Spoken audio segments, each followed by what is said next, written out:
For only 10 cents per child per year, the Amma Resonance Healing Foundation makes homeopathic malaria prevention available for children in Africa. Their aim is now to reach 1 million children, and with your help, 600 Africa volunteers will make this possible. Please visit www.arhf.nl and donate. That's www.arhf.nl. Thank you.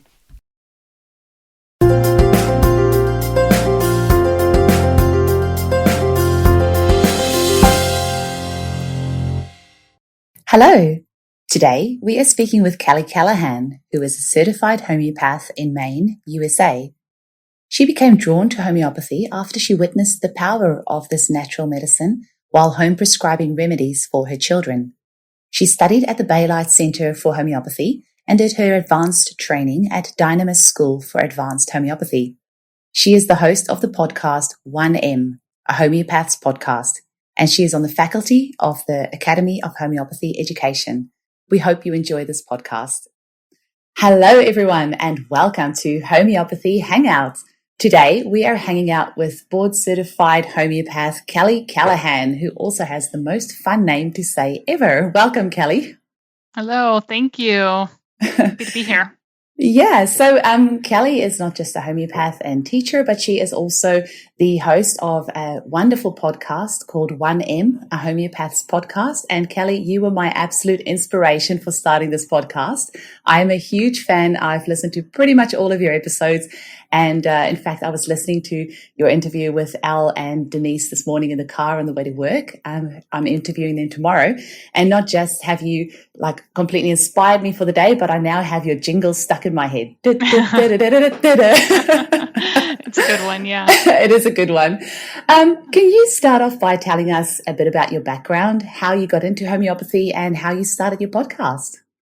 Yeah, definitely. So I grew up in Maine, which is on the most northeastern state in the U.S. And so I was just outside in nature a lot. I was really into environmental studies and just doing natural stuff. And so I think I just naturally would gravitate more towards natural health things, being interested in leading a healthy lifestyle, et cetera. And so I got into herbalism first, actually, kind of more in college. And then, and I do have an episode on this actually with my husband. My husband was kind of the first person who kind of set me straight about homeopathy. I thought I knew what it was. And he was like, no, that's not what it is. I was doing the classic mistake of mixing it up with herbs. And his dad was a vet who learned homeopathy with Richard Pitcairn to use in his veterinary practice. And so he was a little bit familiar with it and kind of cleared up some misconceptions I had. And then that was kind of it. And then when we got married and had our first child, I had a home birth and I knew I wanted to do things naturally. And we moved from California to Maine. And when I got here, I was like, well, I need to find a homeopath. And I didn't really know what that meant or what it would entail, but there happened to be a really great MD homeopath in town. And so we got started with him and it was great. I really took to it and I was really amazed at the results. And especially with my second child, when my son was born, he needed a remedy like right away. And a remedy I happened to have, even though I wasn't really studying a lot, I had just kind of collected a few that, our homeopath had suggested. And it was kind of one of those instantaneous moments where he was screaming. And then the midwife was like, do you have aconite? And I was like, I think I do. And so she gave aconite and he like immediately stopped screaming. And I was like, wow, okay, that was the most amazing thing I've ever seen. A more amazing experience than the experiences I had already had. So I just got Miranda Castro's book and started using it as a mom, as so many of us do, and realized I really wanted to study it. And I was lucky enough that there was a school about an hour and a half from me, Nancy Frederick, who's senior practitioner, longtime amazing practitioner. And just a bunch of us sat in her living room and she taught us. And so I started there and pretty much haven't looked back. Wow. And That story that you've just said is so powerful because so many of us mothers, that's why we get into homeopathy, because we experience these incredible results with our children. And of course, they don't know anything about placebo. They just know that they're in pain. Then they get given something lovely and sweet on their tongue. And the next moment that pain is gone. So it's so powerful. Yeah, absolutely. And then how did you end up starting your podcast? So I graduated from my first professional program, and then within about a year, so I was studying to take the exam. Been a year or so, I enrolled in Jeremy Sherr's Dynamis program, which is an advanced kind of postgraduate 3-year program. And about 2 years into that, I had a little bit of a kind of a health issue myself, and I had been thinking about doing a podcast for a while. I listened to a bunch of podcasts, and there wasn't anything about homeopathy, and I really wanted to listen to something that was, the most important thing that I was doing. And so I think, sometimes when you go through something with your health, it shakes things up a little bit, and I was like, kind of came through it, and I was like, you know what? Like, I'm just going to start this podcast. I've been thinking about it, and I decided to do it. So I kind of hatched the idea maybe in October, and I gave myself a deadline. I said, okay, by January 1st, I'm gonna release my first episode, and I just kind of jumped in. I didn't know if it would be of interest to anybody. I didn't know. I was like, if 50 people listen to it, I'd be happy. If one, it was really, I was doing it really for me, and it certainly became something bigger and much more than I had anticipated. Amazing. Now, in your clinical practice, what sort of cases do you enjoy treating? Have you got any specialties? Just tell us a little bit about homeopathy and what you love about it and what sort of things inspire you about it. Yeah, so I have to say, I'm also, I am quite interested in kind of the entrepreneurial side of having a practice and having a little business. And so the idea of kind of specializing or having a niche is always highly recommended because, you can kind of speak directly to people who are looking to find you. But I found that I have a really hard time doing that because one of the things I love about homeopathy is how it's an option for everybody. And I'm somebody who really likes diversity. I like not always knowing what I'm going to get when I am sitting down with somebody for a consult. I like variety. And so it's really hard for me to say, well, I only want to work with kids or I'm just going to work with women, or et cetera. And I certainly understand why people do that, because sometimes we do get really pulled in and maybe have our own personal preferences. So we want to work with a particular, set of circumstances or symptoms with people. But for me, I'll see anybody. And that's what I love about it. And that being said, I do have a lot of families in my practice, a lot of kids. I mean, that's it's just such an easy way for people to step into homeopathy. And I love that because I really enjoy working with kids. I homeschooled my own kids and I was a teacher. So, working with families is really comfortable for me.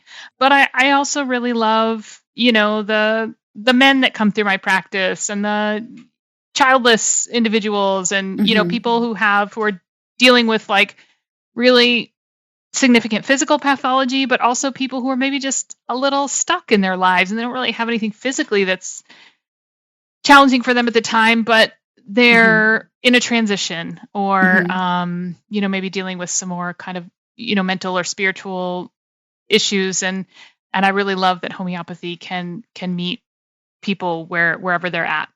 Mm-hmm. Well, we have something else in common there. I homeschooled my children for 2 years as well. I don't have any teaching experience, but my mum was a teacher for 40 years. So I'm a child of a teacher. But it was wonderful homeschooling them. They're both in a Steiner school now, but it was just such a beautiful experience connecting with them. And it was just really lovely. Yeah. Yeah. And I love that you treat men as well. I only treat women and children, but I feel a little bit sorry for the men sometimes because I feel homeopaths are very unrepresented in the male department. We really need more male homeopaths desperately. It feels like whenever you look at, the cohorts they go through, even at AHE where you teach as well, you just see all these females and there's hardly any male homeopaths. So I hope there's a guy listening to this and feeling inspired to study homeopathy because we really need some men, don't we? It's true. We are very well represented by women. But I do want to point out that when you look at who publishes and who presents, that is disproportionately represented by men, It which really is is, true in a lot of professions. So I don't know specifically why that is, but I would certainly encourage all of the homeopaths who are women, or to publish and to teach. And I mean, we do a lot of the work, and it'd be great to have our voices and our kind of clinical experiences really well known and well recognized. Absolutely. I think that's probably a whole other topic that we could delve a little bit into, in a separate podcast about why us women have trouble speaking up and having our voices heard. I think that's a whole other discussion in itself, just about, hey. Yeah. So tell us a little bit about your teaching roles. What do you enjoy about teaching homeopathy? What challenges has it presented for you? And maybe some success stories of some of your students. Yeah. So like I said, I have a background in teaching. Kind of straight back into college, I did like wilderness expeditions. So I kind of taught in the mountains and the backcountry, working with all ages kids, and I did ropes courses with corporate groups, and so that really led me to want to do more experiential education and less kind of sitting down at the desk type teaching. But I did get my teaching credential, and I worked with middle school, which I love. I know it can be a challenging age for a lot of people, but I really loved it. And yeah, just as much as possible, tried to make learning experiences be really, really active and hands-on, and draw from the student's own experience. And it's just something that's just stayed with me. And I didn't know when I got into homeopathy if teaching was something that I would do. I had kind of given it up when I had my kids because I really did want to be home with them. And so I got my first opportunity after I graduated to go back and teach at the school I had gone to myself at Baylight. First just doing a weekend seminar, and then coming in and helping out on some clinics. And then Nancy, brought me in really to be her co-teacher. So for a couple of years, I co-taught with her and handled most of the clinical teaching and the philosophy. Her love is materia medica, and she's amazing at it, and is a very close student of Louis Klein and Jan Scholten. And so she's very much embedded in that work, which is, a more advanced approach in a lot of ways. So, and just being a senior practitioner, I mean, that's really where she was kind of shining at the time. And so it made sense to bring me in where I was, kind of closer, graduated and had some years under my belt, but closer to the experience of students trying to kind of, how do I work my way around a case? How do I repertorize and all that stuff? So I think we complemented each other really well. And so we worked for her for a couple of years, and then COVID hit. Well, actually, I did the podcast with Denise and Al, and we all really hit it off, and they were looking for some adjunct faculty. And so I started doing some classes with them simultaneously while I was also teaching at Baylight. Baylight was in person on the weekends, one weekend a month, and then I would do some online classes with AHE a couple times a month. And then when COVID hit, Baylight, we had to stop, as everybody did, and we managed to finish out our year online. But at that point, it became really clear that Nancy was ready to retire and ready to move on. So the school closed, which freed me up to do a lot more teaching with AHE. So we'll give them a little plug. So AHE is Academy for Homeopathic Education, and so just Google them, and we'll have a separate podcast for them in a couple of episodes. We'll give them a little free plug. Yeah, absolutely. There's so many great things happening there. And so over there I get to do a little bit of everything, which, like I said, I like diversity, I like variety. So I teach some clinical classes, or I help out in the clinic, do a little bit of supervision within the clinic, but also with students who have graduated and are working on their clinical supervision hours that are required for their graduation. Teach some philosophy, some repertory, some materia medica, some therapeutics, a little bit of all of it. And I've just been really lucky to find myself a part of that community, and and keep teaching. lucky, synchronicity. Yeah, Call it what for you like. sure. Wonderful. Well, you are absolutely a natural teacher because in your podcast, I love the little, you have quite a long intro where you're discussing things and talking about things and teaching things. And you just have such a natural teaching style about you. That's just wonderful. And in your podcast with Al, you guys talk about, you mentioned about the difference between teaching and learning. So I don't know if I should call it a learning style because it's just so easy to learn from you. You are just very good at sharing information. So I have to give you big kudos for that. Thank you. So with your students, is there anything in particular that you find is really an aha moment for them? Like when do you really see those lights going on for them when you're teaching homeopathy? Oh, yeah, so many. I mean, the thing about homeopathy is that, you keep circling around and circling around and circling around. And, the concepts that you think you really understand, maybe the most simplistic foundational concepts like, the minimum dose and even like here's like, these things are like, oh, yeah, that's how it works. The deeper you go, the deeper those simple concepts get. So, obviously in the beginning when somebody first starts, it's kind of eye-opening, just one thing after another, because most people come into it with a little bit of experience, like I did, like you're a mom or, you've tried a few remedies. But when you kind of get dropped in the deep end of the pool and you start learning the philosophy and you start seeing the remedies in their bigger sphere of action than maybe just how you've used them at home for first aid and whatnot, it's just this incredible expansion that happens and it keeps happening because you can go as deep as you want with this stuff, really. You could learn the same remedy with 6 different teachers and learn something new about it each time.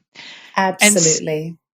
So I think, one of the things that happens is I see students being engaged with something that they thought that they knew and then hearing it in a new way or having a new layer unpeeled. And that's when they're like, oh, whoa, I thought I knew that, and I didn't, or I thought I knew, I thought I understood the depth of it and there's even more. And so that's kind of the first thing that comes to mind when I think about that. I love when you say that you love a lot of variety. I'm exactly the same. I always joke that I get bored so easily. And homeopathy is the one thing that has held my attention for over a decade now. And I feel like if I had, a dozen lifetimes, I couldn't even start to learn, the first part of homeopathy. Just before our interview this morning, I was looking through a couple of books on my shelf and I realized there's like 5 or 6 new books that I've purchased that's sitting there. And I am just like dying to read them because I knew there's just all this new knowledge that's going to be in there. But I have all these other courses that I still have to do. And, this homeopathy is just so massive. There's so much that you can learn. You could never, ever in dozens of lifetimes learn everything that there is to learn. And like you say, that you think you know something and then you get to learn a little bit deeper and you realize it's just so expansive and never ending. It can sometimes almost seem a little bit overwhelming. And then I kind of bring myself back to, okay, just, back to basics. But homeopathy is really, has so many opportunities and so expansive, like you said, for sure. Yeah. Maybe you can tell us a little bit about, the types of students that you have there. What would you say to somebody who is thinking about studying homeopathy? So one of my main reasons for starting this podcast is I have a group of over 700 mums who have all completed my Introduction to Homeopathy course. It's only an hour and 40 minutes, but several of them have now gone on to study homeopathy. They're kind of just, doing little introductory courses here and there and, kind of dabbling with it. So what would you say to somebody who is considering studying homeopathy? They might have had some good results with, a few first aid type remedies at home and they are considering taking it further.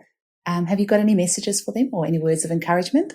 Yeah, I mean, I think it's great to keep learning, keep going in as far as you feel called to do. I mean, just studying homeopathy, it's more than just the content. Like one of the things I think about students who start like a 4-year program is you're kind of the education itself is like a remedy, right? It's like you are going to be transformed in the process of learning this as a discipline, as a profession. And I guess, that's, I think, a distinction that is important to make, is that the practice of homeopathy as a profession really is, it's a medical science, and it's quite different than treating, first aid and acute things at home.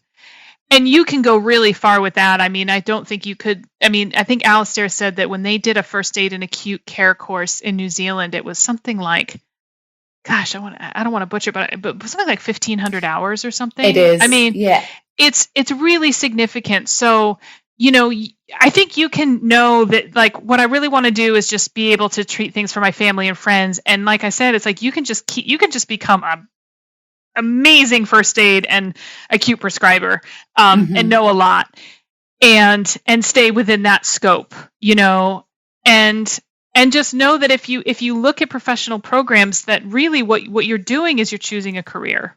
You're choosing a practice, a profession.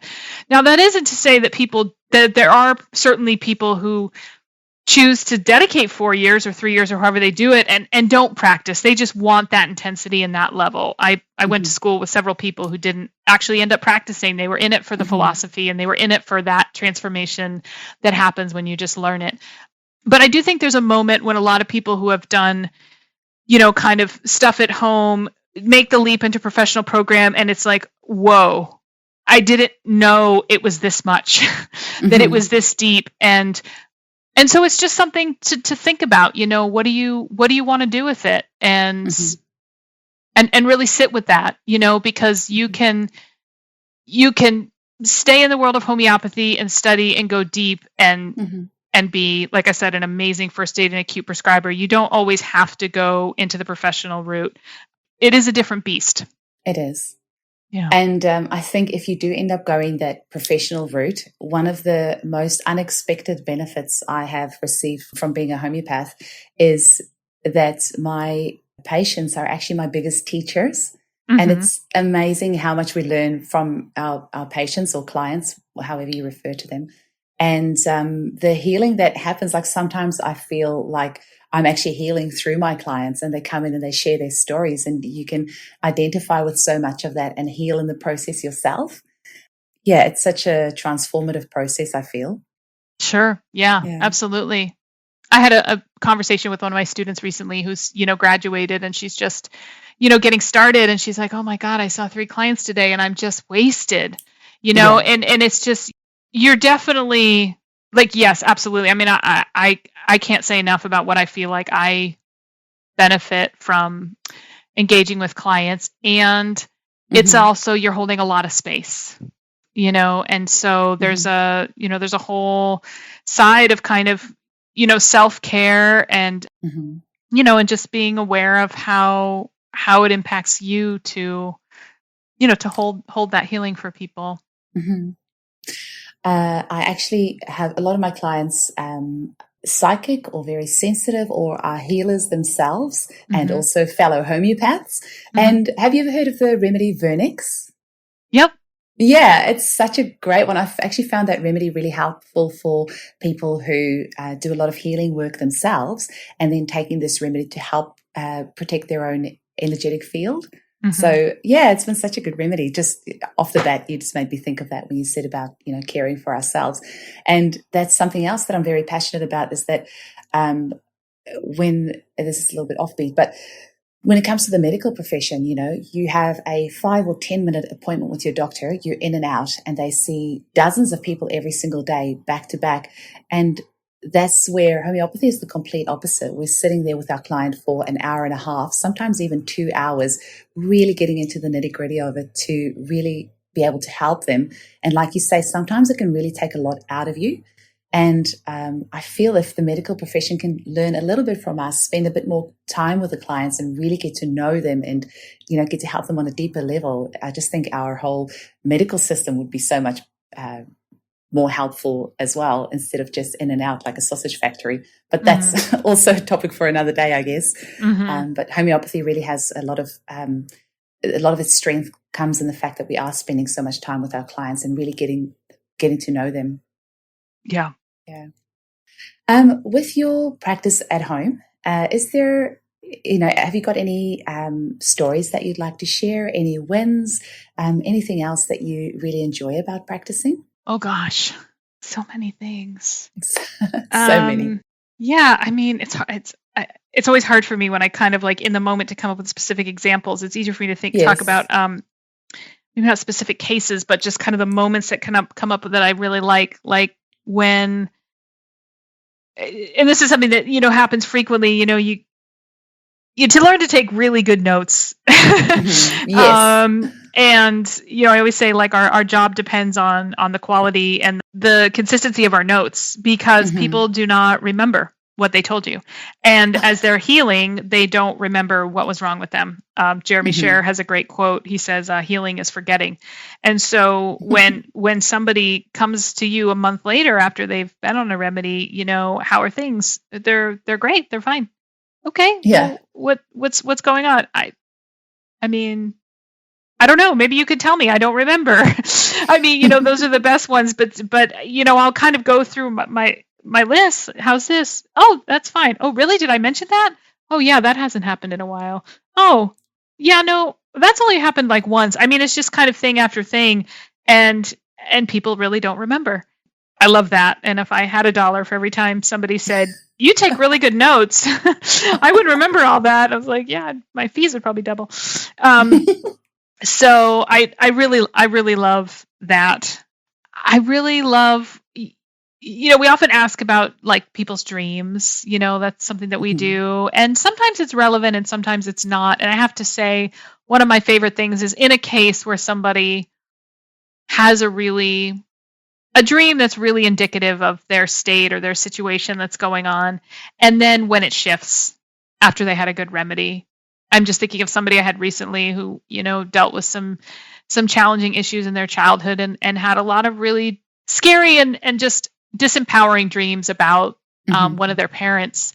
And after being on a remedy for a while, started talking about dreams that had a completely different flavor. Like I was standing up for myself in the dream. I was, usually I would run away in the dream, but instead I was doing something totally different.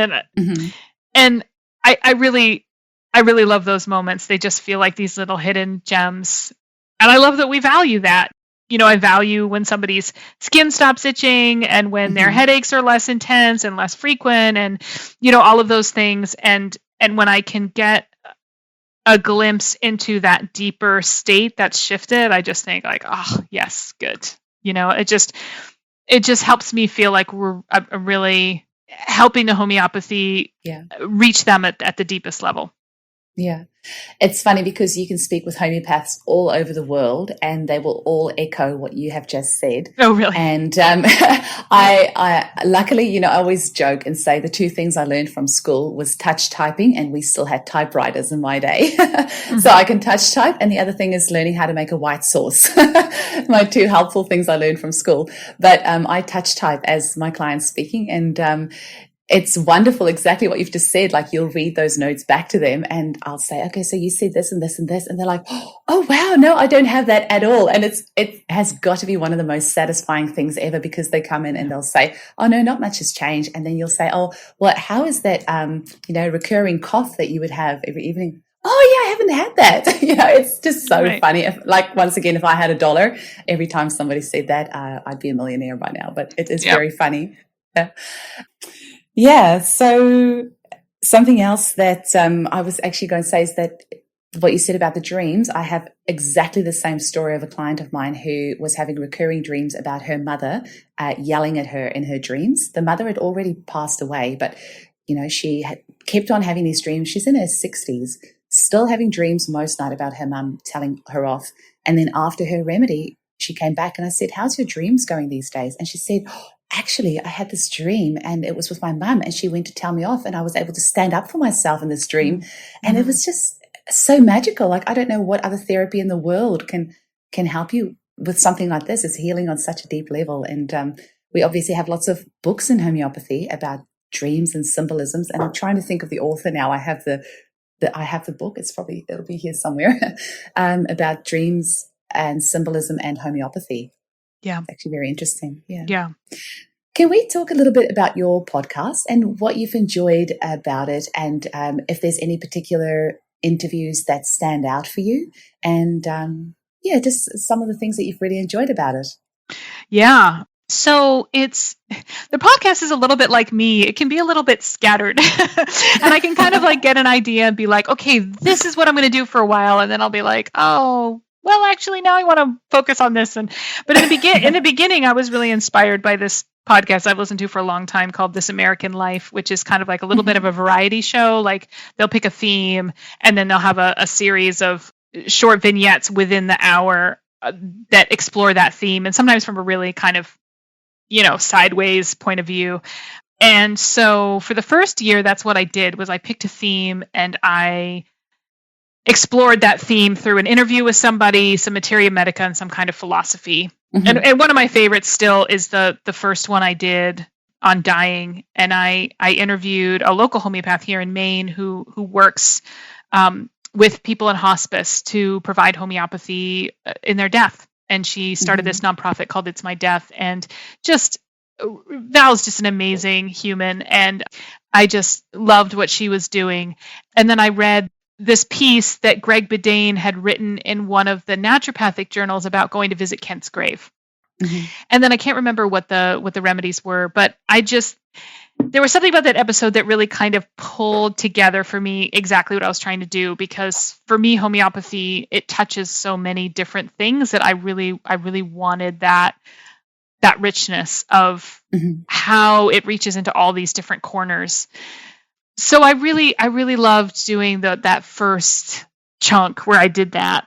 And then, I got busy because I started this when I was, I'd only really been in practice for a couple of years. And because my kids were homeschooling, I kept my practice small and I had more time then. And so as I got busier, I had less time to pull together an episode like that. So I shifted into just doing an interview based. And then every once in a while, I would do a full episode on some piece of philosophy or materia medica or something that was kind of coming up for me in my practice. And one of the things that was really important to me was, being a teacher, was I wanted my learning to be visible. Like I wanted to dispel the idea that we, kind of graduate and know it all and that we don't struggle, or what does it look like to keep going deeper and to learn more. And I wanted to reveal that. I was never trying to put myself out there as like, hey, I'm talking to you because I've got it all figured out, And so, one year I did the kind of background theme was on failure, because I actually think we learn the most from our cases that don't go well. When people do come back and they say,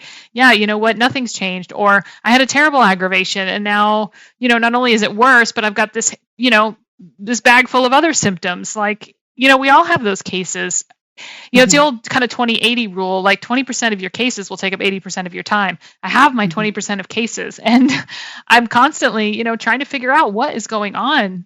And so I really feel like sometimes we don't talk about that enough. You go to a webinar or a seminar or something and it's all the like, oh, this case, one remedy solved all their problems. And that happens, we get some one remedy wonders, but for the most part, that isn't how it goes. It's a process. So, I wanted to explore that issue. I did a series where I met with Roger Van Zandvoort from Complete Dynamics in Thailand. He was so sweet to meet with me regularly. And I was really, I didn't learn a lot of repertorization very well when I was in school. So he really kind of helped me fall in love with the repertory and kind of set me straight on a lot of things, little misconceptions I had, and taught me some great tricks. So it kind of bebopped around just depending on what was coming up for me in practice. I mean, that's kind of, getting back to the idea of like the importance to me of experiential learning. I want to learn and explore things that are relevant in the moment, not like some pre-prescribed set of, this is what I think people will like. Ultimately, I was doing it for people like me. I was doing it for myself. And if other people happen to like it, that was great. Yeah. Does that answer your question? Yeah, that's literally why I'm doing this podcast, because I know you're on a bit of a hiatus at the moment and I've really missed listening to you. Oh, So I've realized I need to create some content to listen to in the car, because I have a 40-minute drive each way every day. So It's almost an hour and a half of driving every day, and homeopathy is my life. So I want to listen to podcasts that talk about it and get the message out there. So yeah, you have just unpacked a lot in what you've just said. I was just going to say that because this podcast is aimed more at the general public, you mentioned about Kent's grave, and I was just going to say to the listeners that Kent is probably one of our most famous homeopaths. And so I'm guessing it's his grave that you were talking about. Yes. Yeah. Yeah. Excellent. The other thing is one of my goals is to get more mothers into learning homeopathy and using it for themselves. And I love what you said, that you could run your practice alongside homeschooling your children. And that for me was such a big selling point, because, my children are now, I'll have a 10-year-old next week. It's very exciting, double digits, and almost 7-year-old. And I could use homeopathy, alongside, however it suited me, alongside raising my children. So I also homeschooled for 2 years, and then just did a couple of days of clinic alongside that. And when they were younger, I had a little bit of a break for a while, and I could always use homeopathy. I could always keep my hands in the pie, or whatever the expression is, always keep it alongside raising my children. And now that they are much older, I can just go for it. And it's been wonderful to have that alongside. So any mums considering studying homeopathy, go for it. You can do it alongside raising your children. Absolutely. I mean, I think sometimes there's this feeling that like, I got to get out and I got to get busy. And actually, I think you need to take it slow. I really loved those years when I really only saw maybe, there are some weeks I didn't see anybody. And then there were weeks where I, saw a handful of people, and, getting back to that depth idea, like it takes time to integrate it. And, it's like the succussion dilution, it's like we get succussed and we get diluted. And, the dilution is really in the time, we don't need to rush into this. There's a lot to learn, and you're not going to learn it all in a year or 2 years or 4 years. There's a reason why I think it was Lippy who said, reread the Organon every year. I think he said actually twice a year, cover to cover. And that, he really only started to understand it, after he had been in practice for like 40 or 50 years. I'm probably butchering that anecdote, but it's really close. And I was just going to say that humble. The Organon is, for the listeners, can you tell us a little bit about what the Organon exactly is? Because a lot of our listeners are not going to know. And I just want to thank you with all my heart for reading out the Organon bit by bit on your podcast, because I have not been reading it every year. I know we're supposed to, but it is just such dry reading, and your beautiful accent has really made it much easier to listen to. So could you maybe tell our listeners what the Organon is? Yeah, absolutely. So the Organon would be kind of considered like the Bible of homeopathy, or the ultimate instruction manual. Samuel Hahnemann is, the founder, the father of homeopathy. And this is the book that he wrote, that is his life's work, that explains the theory, the philosophy, and the practice of homeopathy. And there are 6 editions, and each one, from the 4th edition to the 5th edition to the 6th edition, there's a little bit of a difference with how he dealt with potency. And Denise is the person you should talk to about that, because that's her okay. That's her wheelhouse of research. But yeah, the Organon is it's broken up in these little paragraphs called aphorisms, and each one gives a specific kind of instruction or illustrates a point, and they build on each other. And it can be very tedious to read, but everything that you need to know about how to identify what needs to be cured, how to prescribe a remedy, and then how to manage a case and how to manage the remedy is found in that book. And it's a good insight into the mind of the man who started homeopathy, Samuel Hahnemann, as well. Like, you really get an idea for him as a person, I think, reading it, and his mind and his thoughts.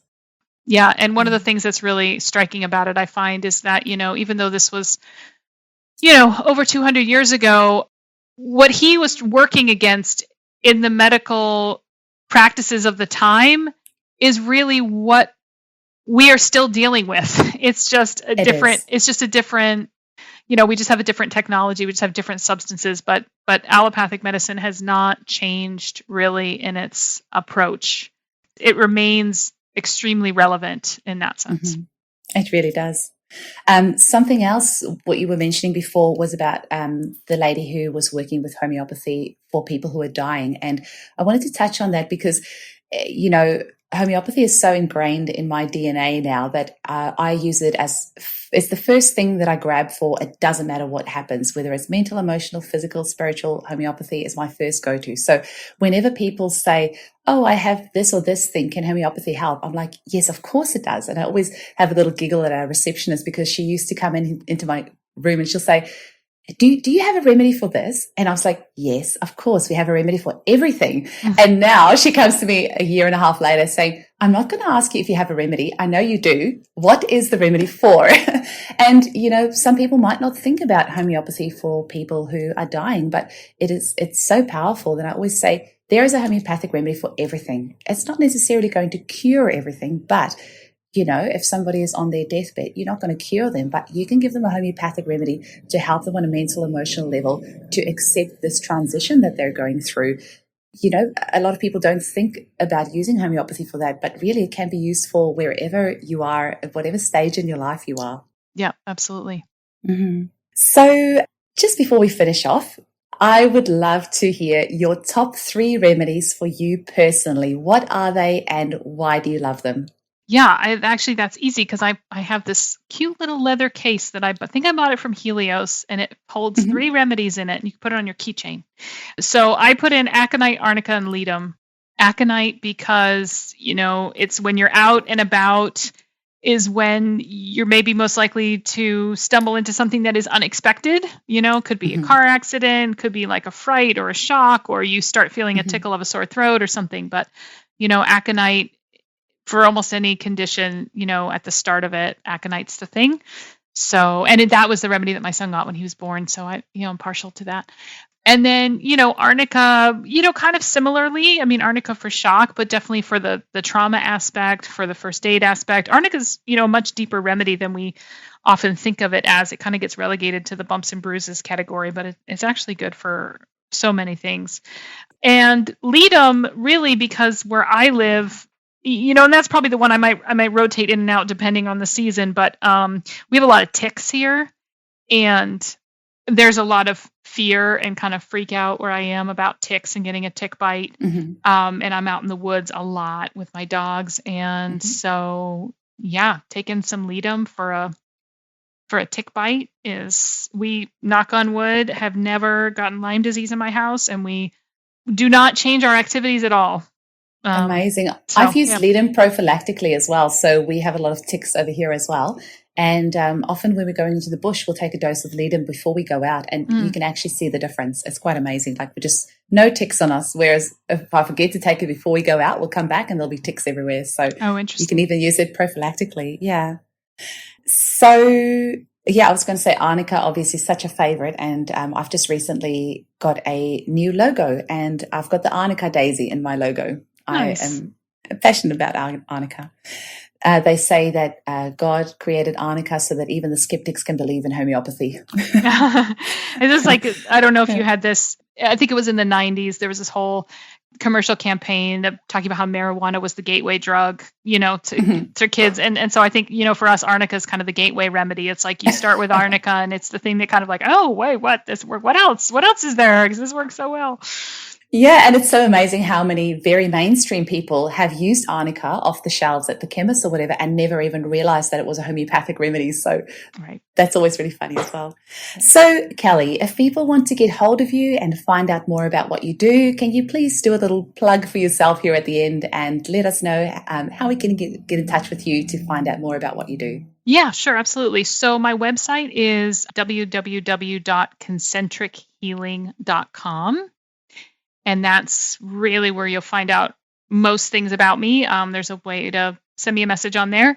And then the podcast is 1M, a Homeopath's podcast, and it is available on iTunes and Stitcher, and I think most platforms. There's 5 years worth of episodes on there, and they're coming from the perspective of a homeopath. I know lots of people listen, and has attracted not a few students. So regardless, I think of where you're at in your interest in homeopathy, there might be something in there of interest.